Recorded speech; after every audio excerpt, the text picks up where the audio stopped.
Si estás aquí en la Florida y tienes un accidente de tránsito, te resbalas o tienes una caída en un lugar público, mi recomendación es que la primera llamada que hagas sea al abogado Jared Spinger. Él va a tomar por ti las decisiones legales necesarias y además te va a asesorar en cuanto a los gastos médicos. Jared tiene 17 años de experiencia como abogado de accidentes en la Florida y personalmente sufrió un accidente de tránsito que casi le cuesta la vida. Nadie como Jared para conocer el vía crucis que puede derivarse de un accidente. La ley te protege en caso de un accidente, no importa tu estatus migratorio. Jared Spinger defiende tu derecho a ser recompensado de manera justa. Y si Jared no gana tu caso, no pagarás nada. Así que no lo dudes. Llama al abogado Jared Spinger. No tienes nada que perder y mucho que ganar. Llámalo ahora mismo al 1-833-LESIONADO. Te van a atender las 24 horas del día en inglés y en español. Llama a Jared incluso antes de comunicarte con tu compañía de seguro. Yo sé por qué te lo digo.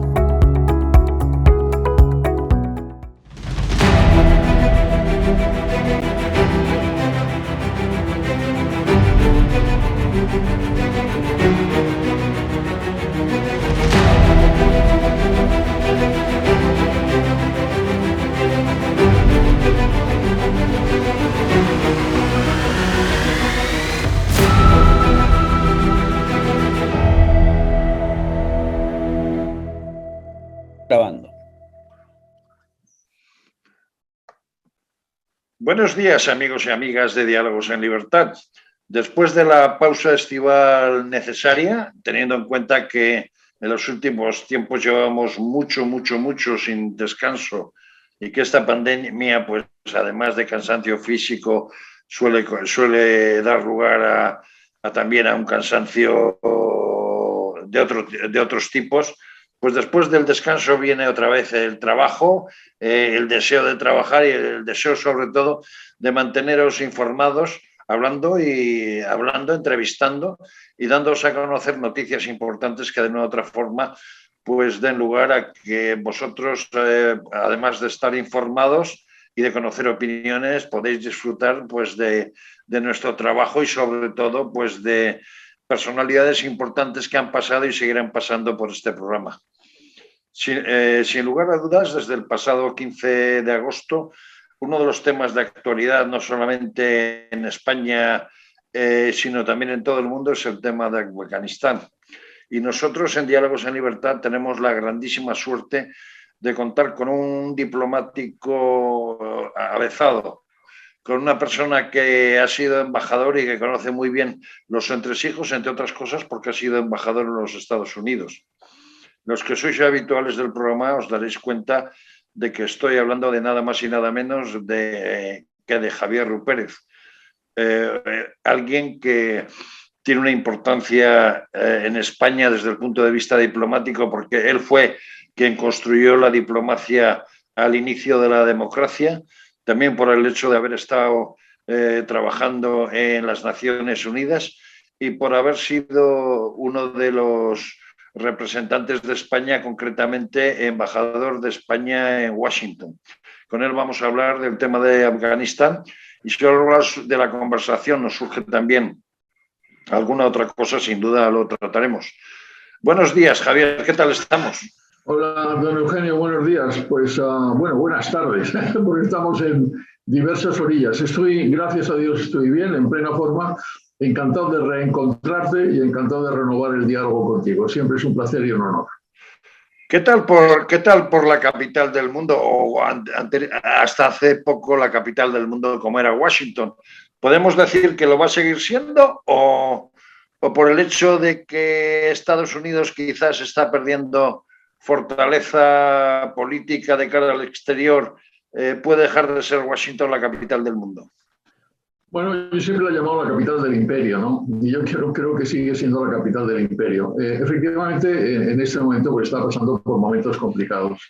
Acabo de mencionar el tema de Afganistán, es un tema realmente complicado. Hay que recordar también que el país está en este momento en una situación muy complicada como consecuencia del impacto del virus, del COVID-19. Y como, digamos, es un tema enormemente delicado porque el tema de los contagios y el tema de los muertos está en unos niveles realmente graves como consecuencia fundamentalmente de que hay una parte de población que es negacionista, que no quiere vacunarse, ¿no? Que no quiere vacunarse sin darse cuenta de que en el fondo se afectan ellos mismos de una manera negativa y afectan a los demás, ¿no? Al mismo tiempo también, por razones absolutamente climatológicas, en este momento pues están teniendo muchos problemas en el sur, en la Florida, en Luisiana. En ese momento también, ayer mismo, hubo unas lluvias torrenciales tremendas en Nueva York y en New Jersey. En Nueva York ha habido unas inundaciones del metro de Nueva York tremendas, de manera que... Y luego hay problemas también políticos internos que se están complicando. Hay una tremenda... En estos mismos días, en estas mismas horas, hay una tremenda disputa sobre el tema del aborto, como consecuencia de unas decisiones que están tomando en Texas y que están siendo más o menos aprobadas por el Tribunal Supremo, lo cual crea también una serie de problemas. Hay temas que tienen que ver también con problemas raciales, temas que tienen que ver con la integridad de los sistemas de elección y de votación. Yo sí creo, de todas formas, que este sigue siendo, digamos, en términos numéricos, la primera economía del mundo. Yo creo que tiene una capacidad cívica como posiblemente no tenga ningún otro país del mundo, y yo creo que se recuperará. Y además yo creo que necesitamos que se recupere. Pero, en fin, hablamos de esto y de otros muchos temas al respecto. Javier, hace 20 años aproximadamente se inició una operación que se llamaba Libertad Duradera. La inició George W. Bush de cara a frenar, por un lado, el yihadismo, frenar toda la fuerza del islamismo radical, y puso sus ojos en Afganistán, entre otros lugares. En Afganistán, a lo largo de 20 años, pues se ha gastado un montón de dinero.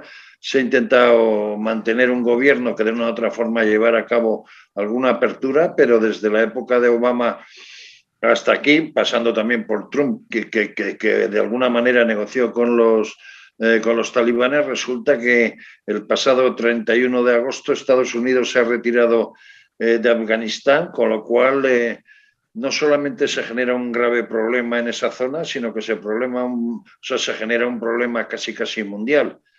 ¿Qué podemos decir del papel de Estados Unidos con el tema de Afganistán? ¿Qué podemos comentar de la situación en que queda Estados Unidos por sí mismo? Porque da la sensación de que ya no es la primera potencia mundial, sino que de una u otra manera China le está comiendo los pasos y si no, casi intentando adelantarle esa hegemonía mundial.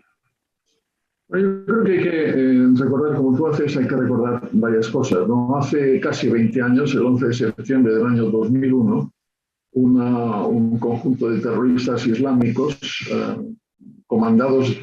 dirigidos por Al-Qaeda, por Bin Laden, Osama Bin Laden, atacaron con unos aviones comerciales desviados de sus líneas normales, las dos torres gemelas en Nueva York, atacaron el Pentágono en Washington y al mismo tiempo cayeron. El cuarto avión cayó en una pradera de Pensilvania, parece que estaba dirigido bien a la Casa Blanca o bien al Congreso de los Diputados, ¿no? Esa situación, que fue una situación insólita, hay que recordar que murieron en el acto del acto terrorista, murieron más de 3.000 personas, decenas de miles quedaron muy heridas, la destrucción física fue realmente tremenda y en muchos sentidos la concepción del mundo tal como lo habíamos conocido prácticamente desde el momento en que desapareció la Unión Soviética, pues se vio sometida a cambio. Teníamos una realidad que era una realidad terrorista, que no era un Estado, porque al mismo tiempo estaba dispuesto a destruir las bases mismas de la civilización occidental, ¿no? De la civilización democrática.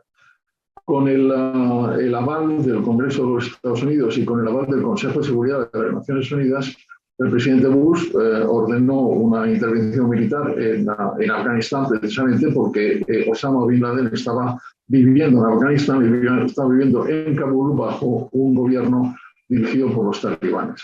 Esa intervención militar acabó con el gobierno de los militares, puso en fuga a Osama Bin Laden y a los talibanes y cambió completamente la situación desde el punto de vista de la amenaza terrorista en ese momento. Al mismo tiempo, lo que hicieron los Estados Unidos junto con la OTAN, hay que recordarlo también, que se vio desde un momento muy temprano, incluyendo España, se vio desde un momento muy temprano involucrado en lo que era la reconstrucción de Afganistán. Muchos llaman a eso la construcción nacional, ¿no? La construcción de un nuevo Estado idealmente democrático, parecido a las democracias occidentales desde el punto de vista político, desde el punto de vista social, desde el punto de vista económico. Y ahí efectivamente ha habido una aportación económica, militar, de vidas, social enorme, enorme, durante los 20 años. Lo que ha ocurrido es que al final de la historia, y no tanto al final de la historia, sino en medio de la historia, muchos sectores americanos comenzaron a preguntarse si eso valía la pena, si efectivamente estaba rindiendo todos los efectos que se habían buscado, si podían efectivamente cambiar el funcionamiento de la sociedad afgana, si efectivamente los afganos eran capaces de convertirse a una sociedad occidental. La respuesta ha sido negativa durante todos estos tiempos, con muchas dudas, y eso es lo que ha llevado a la retirada que se venía anunciando ya desde los tiempos de Obama, que se comenzó a concretar en los tiempos de Trump con unos acuerdos extraños con los talibanes hace unos cuantos meses, y finalmente con esta decisión de la retirada, que efectivamente ha sido un desastre sin paliativo, desde el punto de vista organizativo, desde el punto de vista de las consecuencias. Bueno, lo hemos visto todos en televisión. Pero yo creo que tenemos que plantearnos también toda una serie de preguntas. Primero, hay que recordar lo que supuso y lo que sigue suponiendo el terrorismo islámico. Es decir, eso no ha desaparecido.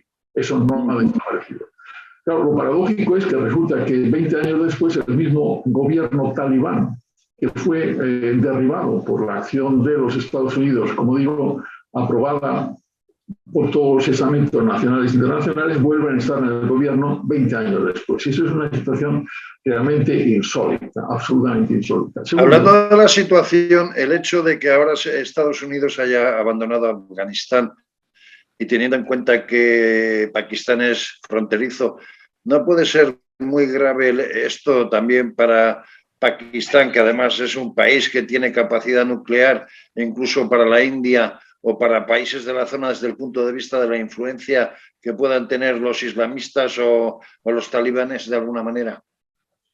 Bueno, no, por supuesto, por supuesto. Yo creo que hay toda una serie de temas que tenemos que tener en cuenta y desde luego, como digo, primero, el tema es el terrorismo islámico y la necesidad de contenerlo, de seguir conteniéndolo. Segundo, hay que explicar lo que ha pasado, es decir, tanto los americanos como el resto de los aliados tienen que explicarse a sí mismos y al resto de la comunidad internacional, empezando por nuestras propias opiniones públicas, qué es lo que ha pasado, por qué se ha producido ese error de cálculo, de análisis, de condiciones.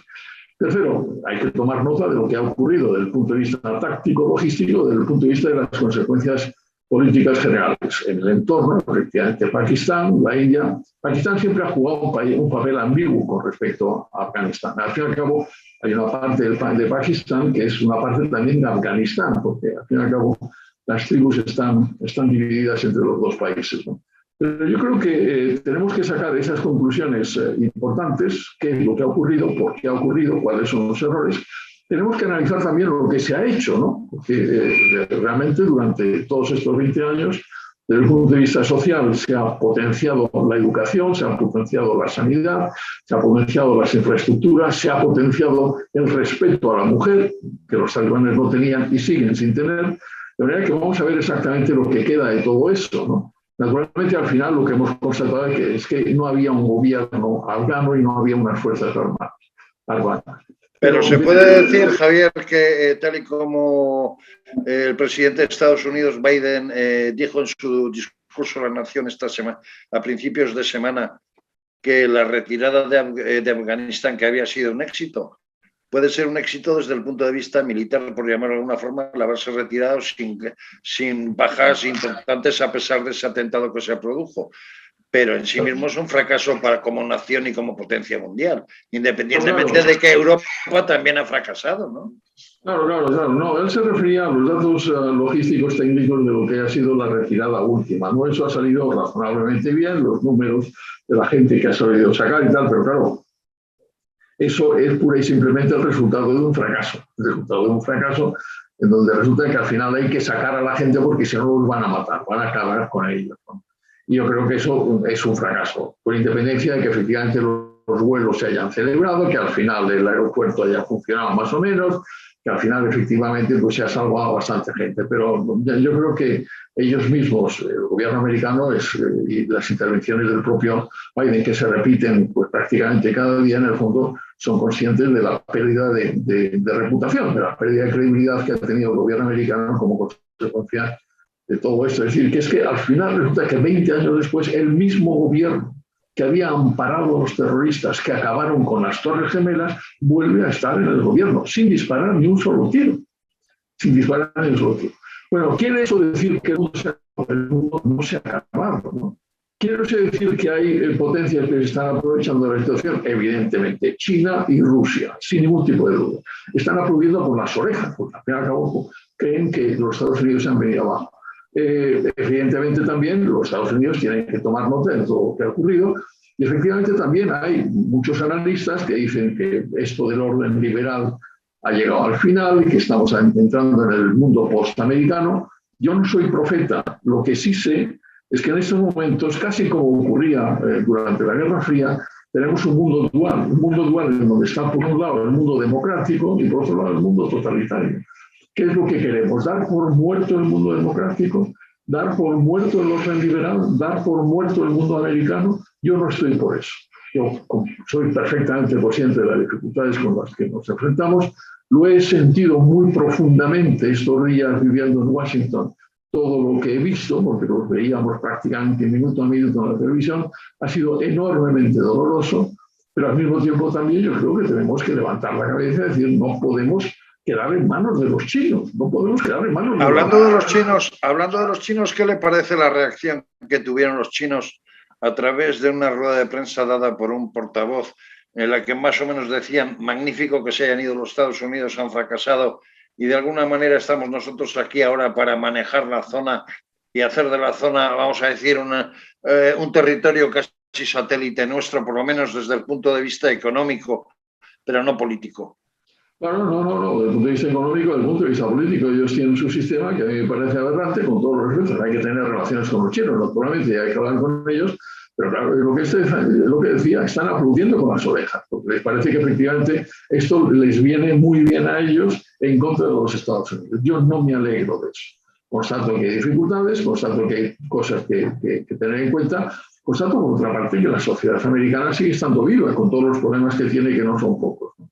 Pero yo creo, me parece absolutamente fundamental el que distingamos los hechos. Primero, la necesidad de luchar en contra del terrorismo islamista. Segundo, la necesidad de constatar el desastre sin paliativos que ha supuesto la retirada y la instrumentación de la retirada. Tercero, la necesidad también de oponerse y de trabajar para que efectivamente reconstruyamos un mundo que esté basado en la libertad, que esté basado en la democracia, que esté basado en el respeto a los derechos humanos y a las libertades fundamentales. Si no, bueno, vamos a la Tercera Guerra Mundial, ¿no? Ese es mi análisis en pocas palabras, ¿no? ¿Y el papel de Europa qué le ha parecido? Porque una vez más Europa ni estaba ni se le esperaba y también ha podido influir algo el hecho de que un país que en este caso es líder de Europa, como puede ser Alemania, está casi en proceso electoral, porque el día 25 de septiembre va a tener elecciones y la canciller Merkel abandona su puesto después de 15 años. Desde ese punto de vista, ¿Europa ha fracasado más incluso que Estados Unidos? No, yo creo que el fracaso es exactamente el mismo. Bueno, proporcionalmente ha fracasado menos porque ha aportado menos, pero no, a través de la OTAN ha habido una participación muy importante, ha habido una aportación muy importante, incluso España. España no lleva 20 años, pero yo creo que lleva 15 o 16 años trabajando en determinadas zonas de Afganistán. Y además ha construido carreteras. España, estoy hablando, ha construido carreteras, ha construido hospitales, ha construido escuelas para niñas. No, ha habido unas aportaciones muy importantes a través de la OTAN. Yo creo que lo que sí ha sido un error es que en mi análisis, no estoy al tanto de los detalles, yo creo que no ha habido suficiente comunicación entre los Estados Unidos y el resto de los miembros europeos de la OTAN para aclarar qué es lo que iba a pasar, cómo se iba a hacer, cuándo se iba a hacer. Y consiguientemente yo creo que ha habido una parte de sorpresa por parte de los Estados europeos al encontrarse con una decisión que no había sido consultada con ellos. No, pero Europa, desde ese punto de vista, es tan responsable o tan poco responsable como los Estados Unidos, pero por lo menos hay que reconocer que ha habido un esfuerzo colectivo que espero, deseo que en su momento se recuente y que tenga algún efecto. A mí me preocuparía que todo lo que se ha hecho desapareciera completamente. Lo dudo. Pero no, Europa ha fracasado tanto o tampoco como los Estados Unidos. Yo creo que desde ese punto de vista, las responsabilidades son compartidas, ¿no? Uno de los problemas que va a generar el hecho de lo sucedido en Afganistán es sin duda el éxodo migratorio de los afganos hacia países que de una u otra forma les liberen del yugo de los talibanes. Desde ese aspecto, Turquía y otros países se pueden ver tremendamente afectados. ¿Qué es lo que se tiene que hacer al respecto para que no vuelva a pasar lo que ocurrió con Siria?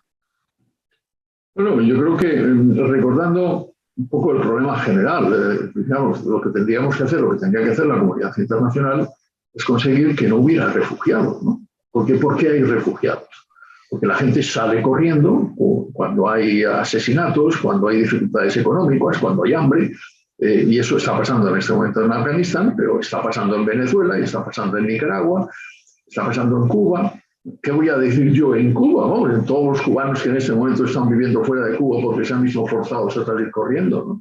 De manera que hay una responsabilidad de atender a los refugiados, evidentemente, pero hay una responsabilidad de todos aquellos regímenes que impulsan a la gente a que se vaya porque hacen la vida imposible. Yo creo que eso sería el primer mensaje que teníamos que tener en cuenta. El segundo mensaje es que en este momento hay que hacer frente a esa masa de refugiados, de nuevos refugiados afganos, muchos de los cuales, por cierto, como está también dicho y explicado en todos los medios de información, provienen de sectores que han colaborado con los Estados Unidos o con los Estados europeos en las acciones que estaban desarrollando en el propio país, ¿no? Yo creo que a esos hay que tratarles como si fueran nacionales, ¿no? Bueno, vamos a ver exactamente cuál es la capacidad de respuesta. Yo creo que sí, desde ese punto de vista ha habido una buena concertación entre los Estados europeos y los Estados Unidos. También España parece que está participando de una manera numéricamente significativa en la atención a esos refugiados, y vamos a procurar que efectivamente no se produzca ninguna repetición de lo que habíamos visto hace también pocos años, de nuevo como consecuencia de los avances islamistas, claro, que es que también tenemos permanentemente un problema de la lucha contra el islamismo radical. Pero como digo, vamos a hacer frente a ese tema, vamos a ver cuáles son los problemas concretos que se pueden plantear en países concretos, vamos a tenerlos en cuenta, vamos a desarrollar todas las capacidades que tenemos, porque al fin y al cabo esos seres humanos que se ven arrojados de sus domicilios como consecuencia de situaciones absolutamente insoportables merecen que se les haga caso. Pero, repito, todos aquellos que fuerzan a la gente a que se vaya, también hay que sacarles los colores. No únicamente sacarles los colores, sino sacarles del poder. Y me refiero a los venezolanos, me refiero a los cubanos, me refiero a los talibanes, me refiero a tantos otros en el Medio Oriente, en el Sahel, en África, que en este momento lo que están haciendo es prácticamente proceder a una especie de limpieza étnica, ¿no? Para que todos aquellos que no están de acuerdo con el régimen sean expulsados. ¿Para qué voy a hablar más cuando seguramente tantos cubanos exiliados en Miami nos están escuchando? Javier, desde el punto de vista, y terminando ya un poco con el tema de la inmigración y demás, Erdogan, con la crisis siria, en varias ocasiones intentó hacer, entre comillas, un cierto chantaje a la Unión Europea diciendo: si no me das dinero, yo no te sostengo a esa inmigración masiva que venía de Siria. ¿No se puede producir de nuevo esta situación? Y por otra parte, en Europa ahora se está empezando a hablar de la necesidad de tener una fuerza militar propia y por otro lado, ¿eso no daría lugar también a debilitar la OTAN? Pregunto. No. Yo creo, no. Bueno, son dos temas. No, yo sí creo, vamos, es evidente que, no sé si llamarlo chantaje, pero es evidente que la Unión Europea atendió a las necesidades de las cuales se hizo portavoz de Erdogan para que pudiera acoger a todos aquellos que se sentían forzados a emigrar como consecuencia de la crisis en el Oriente Medio, ¿no? Yo no sé si lo van a repetir o no lo van a repetir, pero vamos a ver. No sé exactamente cuáles son los números y cuál es la situación de Erdogan en aquel momento. Habría que hablar también de Turquía y de Erdogan en otros terrenos, entonces me gustaría que fuera más Kemal Atatürk y menos neoislamista, pero en fin, esa es otra historia, ¿no? ¿Cuál era la segunda parte de la pregunta? La segunda parte hablaba que en toda esta crisis que ha generado de Afganistán está dando lugar al hecho de que en Europa se empieza a hablar de la necesidad de crear un ejército europeo. Desde ese punto de vista, mientras que la burocracia impida de alguna u otra manera, porque hay países a favor, países en contra, esto no puede dar lugar a un debilitamiento importante de la OTAN o de la NATO, en este caso, de cara a su papel vamos a decir, de ejército occidental que de una u otra forma pues vaya defendiendo la democracia y la libertad. No, yo creo que todo lo contrario, ¿no? Yo creo que el aumento de la capacidad defensiva y militar por parte de los Estados europeos, miembros de la OTAN, reforzaría a la alianza, ¿no? Al fin y al cabo, durante mucho tiempo, yo creo que demasiado, una gran parte de los Estados europeos se recostaban sobre los Estados Unidos pensando que al fin y al cabo eran los Estados Unidos los que nos tenían que sacar las castañas del fuego. Y no han sido pocas las castañas del fuego que nos han sacado los americanos.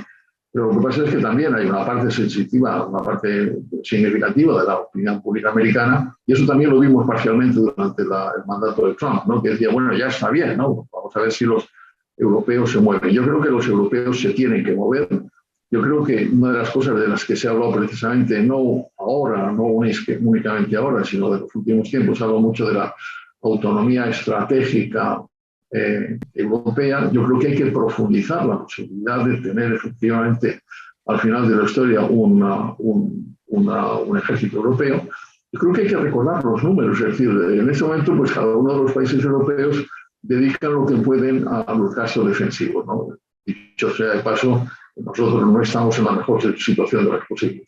Pero si sumáramos la suma de todos, si pusiéramos juntos todas las aportaciones de todos los países europeos en sus respectivos gastos nacionales de defensa, nos daríamos cuenta que prácticamente seríamos, después de los Estados Unidos, el segundo conjunto de países que invierte en defensa. ¿Y por qué no tenemos una capacidad mayor de defensa autónoma? Porque estamos divididos, ¿no? No es que estemos divididos entre nosotros, es que hay ejércitos nacionales. Yo no digo con eso que de la noche a la mañana tengamos que superar los ejércitos nacionales, pero sí pensar en la autonomía estratégica. Hablando de ejército, resulta que tenemos un presidente de gobierno que cuando entró, un poco antes de entrar al poder, hablaba de que el Ministerio de Defensa prácticamente no era necesario e incluso en algún momento pues dejó caer que podía eliminar el Ministerio de Defensa, y ahora resulta que con el tema de Afganistán, teniendo en cuenta la maravillosa labor que han hecho nuestros soldados, que una vez más han demostrado su calidad y su categoría, resulta que se jacta de las medallas que ha hecho, o sea, que ha hecho el ejército en sí mismo, a pesar de problemas diplomáticos y tal, que pasaremos a comentar inmediatamente. Pero, ¿qué le parece un poco el papel de España con respecto a la crisis de Afganistán? Bueno, yo creo que desde el punto de vista logístico, esta última fase, la fase que ha envuelto por una parte Torrejón, desde el punto de vista de la evacuación de todos aquellos de los diplomáticos españoles, de los españoles que vivían en Afganistán y todos aquellos afganos que habían cooperado con España durante todo el tiempo de nuestra presencia allí, ha salido muy bien, ¿no? Y yo creo que desde el punto de vista también de lo que ha sido la utilización de Rota y Morón en los acuerdos correspondientes con los Estados Unidos para hacer lo propio con los evacuados que los mismos Estados Unidos llevaban a las dos bases conjuntas hispano-norteamericanas, pues también ha salido bien. Yo creo que desde ese punto de vista, desde el punto de vista logístico, desde el punto de vista político, desde el punto de vista diplomático, desde el punto de vista militar, podemos estar contentos, ¿no? Y yo creo que la narración que hizo hace unos días el ministro de Asuntos Exteriores en el Congreso de los Diputados de todo lo que se había hecho era, y además era muy detallado, estaba bien. Yo creo que podemos sentirnos contentos y satisfechos. Esa es una parte de la historia, ¿no? La otra parte de la historia es que tenemos que plantearnos también cuál es nuestra capacidad defensiva, ¿no? Desde todos los puntos de vista, porque al fin y al cabo una parte lo cubre la OTAN, otra parte no la cubre la OTAN. Y hemos visto también algunos problemas recientes, pues que no digo que hubieran debido llevar necesariamente a una intervención militar, pero sí a la afirmación de una presencia, en caso necesario, aportaría las capacidades necesarias, ¿no? Conveniente. Pero yo creo que desde ese punto de vista podemos estar satisfechos. Tenemos buenos diplomáticos, tenemos buenos militares, tenemos buenos funcionarios. Yo creo que eso es una verdad. Lo que pasa es que no tenemos un gobierno que esté a la altura de esas bondades. Pero, en fin, esa es otra historia, ¿no? ¿Qué le parece el hecho de que quizá, nada más entrar el nuevo ministro, resulta que cesa al embajador en Afganistán? Y ese embajador ha sido el último español en salir del país en el avión y ha hecho una labor magnífica.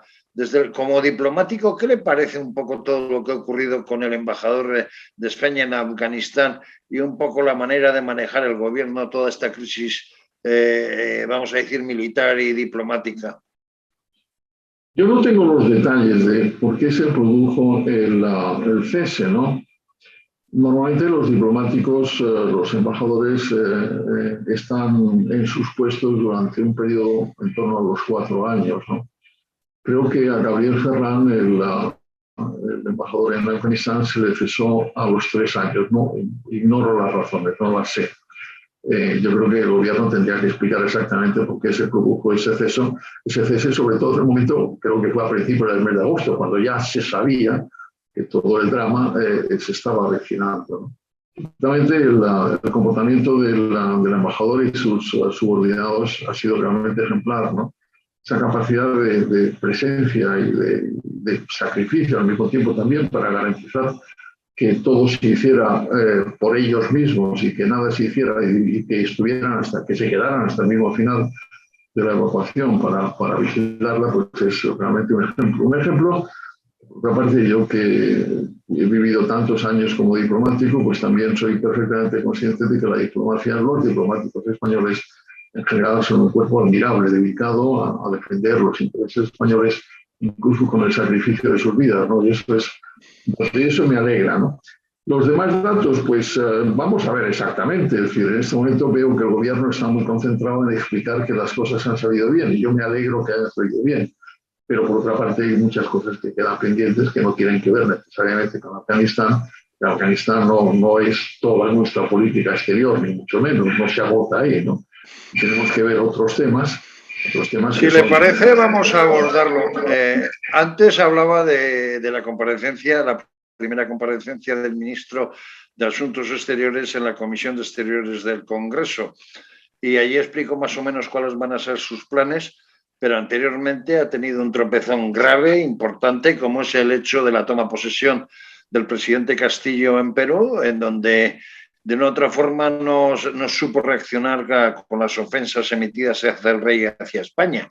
A partir de ahí, quizás en la comparecencia en el Congreso, pues explicó más sus planes y también anunció la creación de una Secretaría de Estado para Iberoamérica. ¿Qué le parece un poco los planes del ministro de cara a futuro en cuanto a la política exterior española? Yo he seguido por lo menos su comparecencia. Me parece que su comparecencia inicial fue lo que yo llamaría aseada, ¿no? Es un profesional de la diplomacia, sabe de qué está hablando, y eso yo creo que hay que agradecerlo, porque su antecesora no sabía dónde estaba, ¿no? Yo creo que no llegó a comprender exactamente de qué se trataba eso del Ministerio de Asuntos Exteriores, ¿no? Desde ese punto de vista yo creo que hemos ganado algo en previsibilidad y en capacidad.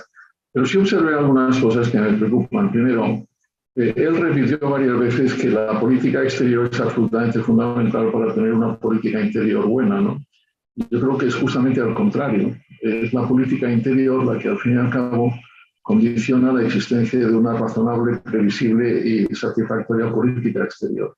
Si no hay una buena política interior desde el punto de vista económico, desde el punto de vista político, desde el punto de vista social, cosa que no ocurre en este momento en España, pues no hay una buena política exterior porque no tenemos credibilidad. Y yo creo que en gran parte España, como consecuencia del gobierno Sánchez, está sufriendo una terrible crisis de credibilidad. En segundo lugar, yo creo que, claro, el ministro tiene que recordar que pertenece a un gobierno que está integrado por comunistas que pertenecen al Foro de San Pablo, que son partidarios de Cuba, de Venezuela, de Nicaragua, que está integrado en un gobierno cuyos miembros o antiguos miembros tenían unas relaciones específicas y muy amistosas con Irán. Está integrado en un gobierno que está formado también, que está apoyado por terroristas, que está apoyado también por separatistas, que todo eso naturalmente crea digamos, un vacío de credibilidad enorme, ¿no? Para mantener una política exterior, pero al fin y al cabo los demás también toman nota, y toman nota de esa política exterior, y toman nota al mismo tiempo de la incapacidad que se puede hacer en una política exterior. Y lo que hemos visto con Castillo es una prueba de eso. ¿Cómo es posible que delante del rey de España permitamos que se insulte al rey de España, que se insulte a la historia de España, que se insulte al mismo hecho de que Castillo, para hablar, resulta que tiene que recurrir al español, ¿no? Una de las cosas que el ministro es que efectivamente ahora la Secretaría de Estado se va a llamar de Iberoamérica, de no sé qué, y del español. Bueno, lo primero que tenía que hacer el gobierno no es preocuparse del español en Perú o en Iberoamérica, sino preocuparse del español en España, ¿no? Donde estamos viendo que en este momento hay una serie de regiones, en Cataluña y en el País Vasco y en Valencia, donde prácticamente se dificulta, cuando no se impide, que los niños aprendan el castellano, ¿no? De manera que yo creo que el ministro tendría que ser, me imagino que será consciente, ¿no? A pesar de me dicen que es muy amigo de Sánchez, a pesar de esas amistades, que sea consciente del gobierno al que pertenece, el gobierno donde hay una señora, ministra de no sé bien qué, que acaba de decir que las mujeres españolas están sufriendo el mismo grado de ataque que las mujeres afganas, ¿no? Yo creo que llega un momento en donde no sé si sonreír o llorar, ¿no? Pero en cualquier caso considerar que estamos en una situación absolutamente surrealista y atípica. Así no se puede construir una política exterior porque el resto del país no se lo cree.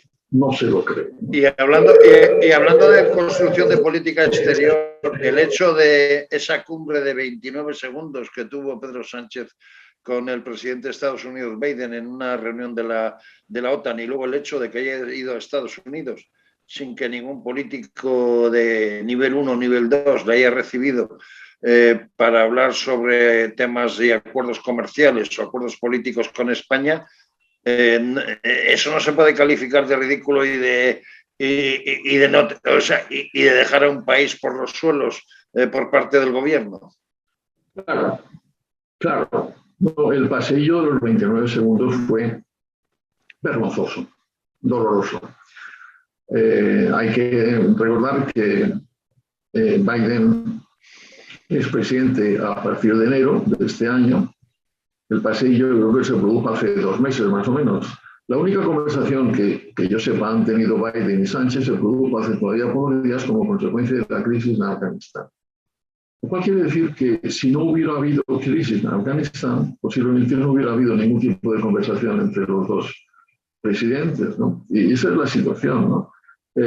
Claro, evidentemente los americanos necesitaban Rota y Morón, que son bases conjuntas, para que necesitaban el permiso, digamos, tenía la colaboración española para utilizarlas, y eso les llegó también en un momento también crítico, por otra parte, para abrir esa conversación. Pero si no se hubiera producido esa crisis, pues no se hubiera habido. Y entonces, claro, es todo lo que tenemos que recomponer, no únicamente las llamadas del teléfono, que me parecen importantes, sino al mismo tiempo también una colaboración basada sobre ideas, sobre valores, sobre comportamientos, sobre programas comunes, sobre actividades comunes. No podemos seguir manteniendo unas relaciones donde hay ministros que tienen relaciones específicas con el Foro de San Pablo, que es un foro radicalmente comunista, antisistema, ¿no? Donde efectivamente hay ministros, compañeros del ministro del Español, que están encantados en participar, que están encantados con lo de Castillo, que están como esa señora que dice que los talibanes son, al fin y al cabo, son unos angelitos que tratan a las mujeres afganas igualmente que los responsables españoles con las mujeres españolas. Yo creo que todo eso lo tenemos que recomponer, pero porque al final, al cabo, digamos, podemos decir, bueno, este ministro es mejor, este ministro es peor, El problema es Sánchez, el problema no son los ministros, o sea, serán mejores, serán peores, el problema es Sánchez. Y no podemos seguir con una coalición de gobierno que es absolutamente antisistema, que está, digamos, permanentemente violando la Constitución, intentando la violación de la Constitución, que cuenta con aliados que precisamente lo que pretenden es la destrucción de la España constitucional a todos los efectos, y al mismo tiempo también entrar en contacto con todos aquellos que son los portavoces del sistema antiliberal, antidemocrático, comunista, marxista de los viejos tiempos, ¿no? Esa es la situación. Y el hecho de que en Latinoamérica, por ejemplo, a España ni se le tenga en cuenta para unas posibles negociaciones entre Maduro y Guaidó, o que en Cuba de alguna forma no se atreva a España a llamar dictadura al régimen castrista, o lo sucedido en Perú, no indica que hay que girar un 1000% el hecho de la presencia española en Latinoamérica, porque si no, no es que ya perdamos influencia, es que no somos nadie ya casi en el mundo, si no, ¿no? Yo creo que, es decir, es evidente que nosotros tenemos una relación muy, muy, muy especial con el mundo hispanoamericano, porque al fin y al cabo estamos hermanados por la lengua, estamos hermanados por la cultura y por la historia, ¿no? Pero al mismo tiempo también yo creo que en ese hermanamiento, en el cual hay que profundizar, ¿no? Y hay que estar presente y hay que cuidarlo, cosa que no se ha hecho adecuadamente, también tenemos que establecer relaciones. Las relaciones diplomáticas no quieren decir necesariamente la aprobación de los regímenes o de los países con los cuales se mantienen esas relaciones. Pero al mismo tiempo también las relaciones diplomáticas permiten gradaciones correspondientes, ¿no? No podemos tener las mismas relaciones diplomáticas que tenemos con Costa Rica que las que tenemos con Cuba, o con Venezuela, o con Nicaragua. No podemos tener. No podemos quedarnos mudos ante lo que está pasando en Chile, que produce una profunda preocupación.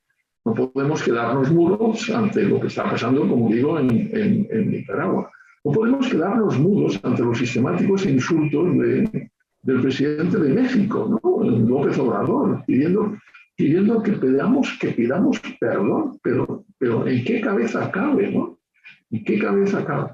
La verdad que yo creo que tenemos que encontrar ese punto medio en donde efectivamente somos hermanos, hablamos la misma lengua, estamos encantados, estamos dispuestos a ayudar, ayudamos por todos los sentidos, pero al mismo tiempo también nosotros somos lo que somos desde el punto de vista político y queremos que los demás participen de todos unos sistemas que permiten la mejor dignidad del ser humano que se ha encontrado a lo largo de la historia, ¿no?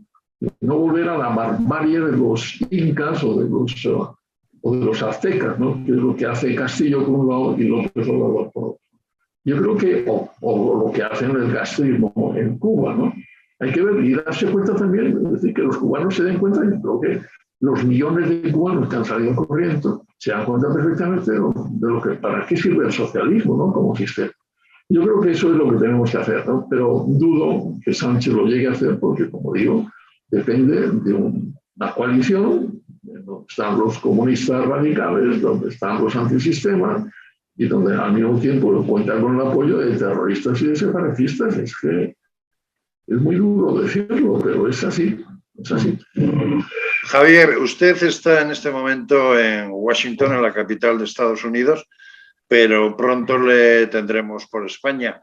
¿Cómo ha visto usted que habrá andado cerca del ambiente diplomático en la capital estadounidense? ¿Cómo ve el ambiente diplomático allí en Washington? ¿Y qué es lo que se comenta un poco sotto voce? Bueno, digamos, yo creo que el ambiente diplomático en ese momento en Washington está fundamentalmente preocupado por el tema de Afganistán, ¿no? Y por las consecuencias del tema de Afganistán. Eso es, digamos, no es únicamente sotto voce, es alta voce, ¿no? Las consecuencias, la gestión, lo que ha pasado, el análisis de lo que ha pasado.